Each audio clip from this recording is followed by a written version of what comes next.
ठीक आहे. आणखी विद्यार्थ्यांचं मत घेऊ की त्यांचं काय म्हणणं आहे यावर.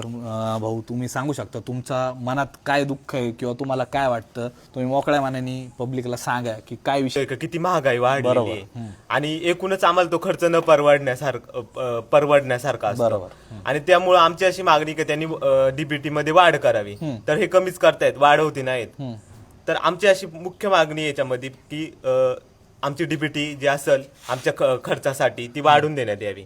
दुसरी आमची अशी मागणी आहे की जे गडचिरोलीमध्ये ज्या मुली सर्पदंशाने वाढल्या त्यांना प्रत्येकी 4 लाख रुपये देण्यामध्ये आले. मग यांना दुसऱ्या आदिवासी विभागाचा निधी दुसरीकडे वळवायला यांना हे आहे. आणि आदिवासींच्या जीवाची किंमत फक्त 4 लाख रुपये आहे का? मग 4 लाख रुपये दिले झालं.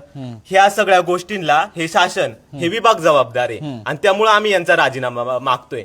यांचं ना विद्यार्थ्यांकडे लक्ष आहे ना कोणत्याच गोष्टीकडे लक्ष आहे. त्यामुळे यांनी राजीनामाच दिलेला बरा.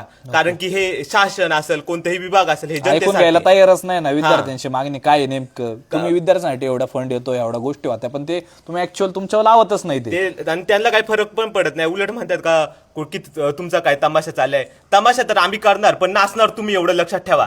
जर आंदोलन तुम्ही त्याची दखल घेतली नाही ह्या गोष्टीची, तर हे आंदोलन अजून तीव्र होणार आहे. आणि त्याच्यावरती बघा मग काय होतंय ते.